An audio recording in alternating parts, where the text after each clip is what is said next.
A bright neon sign flickered from blue to green as the entrance to Suicide Sal's slid open. In the doorway, Kray'd surveyed the surrounding cantina for any would-be trouble. "Welcome, I'll be right with you," came a sweet and sultry voice from the back room. "Please, have a seat wherever you like." The door slid shut behind him as he made his way to the front bar, glancing from side to side in case he'd missed anything in his initial survey. There was nothing, only a passed-out drunk near the back of the cantina, but that wasn't unusual, and least of all on Nar Shaddaa. From out of the back room came a young, silver-haired woman with reddish-pink skin. She was beautiful, a near-human with the looks and elegance of a goddess. "Well, who've we got here?" the woman said, picking an empty glass from the rack behind her. "What'll it be, sir? Wine or whiskey?" She had a confident smirk. It was a contagious smile, one that could lift the spirits of a room full of people.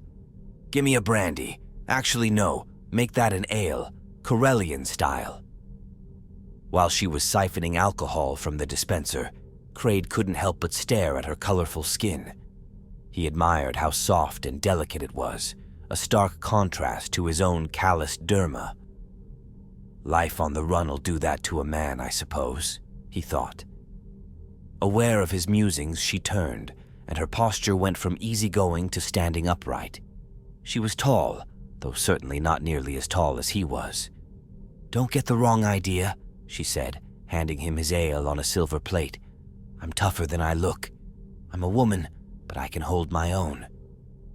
Kray'd noticed the change in her demeanor, and it became clear she was serious. "That right?" he snorted. "So tell me, you have a name?" Placing one of her elbows on the counter, she rested her chin atop her knuckle. "Yeah, it's Bani. Just Bani," she replied. "And may I ask yours?" Kray'd hesitated.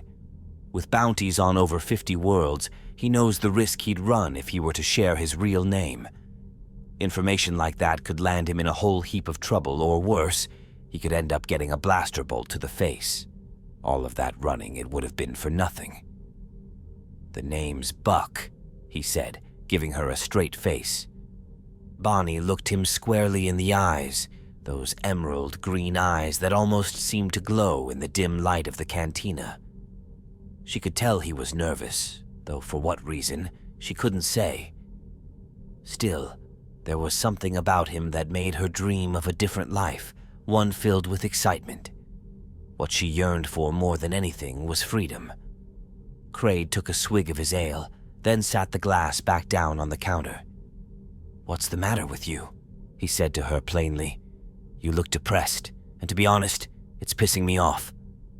Pouring herself a drink, she apologized. "It's this blasted job, listening to other people's problems every day. It just doesn't do anything for me anymore. Can you really blame me for being depressed? I mean, look at this place." Stopping to breathe, she took a quick sip of her drink. "It's in my nature. I'm a Zeltron. I want to have fun." Kray'd twirled his drink. It was still foamy, which was good. Hobbling out of the back came the formerly blacked-out drunkard from earlier. "Hey you, don't you owe me a damn drink, lady?" the man said, stumbling his way to the bar one step at a time. Letting out a belch, it was obvious any more alcohol would likely kill the poor bastard. Kray'd stood up from his seat, towering over him like a Coruscant skyscraper. "I think you've had enough, pal. Time to get lost." Out of his wit, he blurted out, "Who the hell are you?" Bad move, but Bani grabbed hold of Kray'd's jacket right as he was about to throw the first punch. "What?" he asked, raising a brow in confusion. Bani pointed at the drunk, who was now silent with an eerily creepy smile across his face. The way he had just gone from volatile to this so quickly, it was unnatural.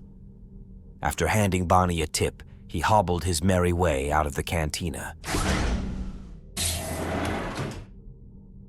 Bani looked over at Kray'd, who was rightfully perplexed. "I've had this ability my entire life," she said. "As I got older, it grew stronger. Now I can feel what others feel and hear what they think.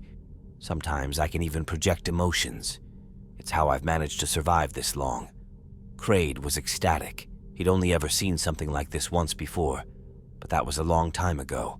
It explains how she knew he was lusting over her while she poured his ale, and how her smile was so contagious. It all made sense now.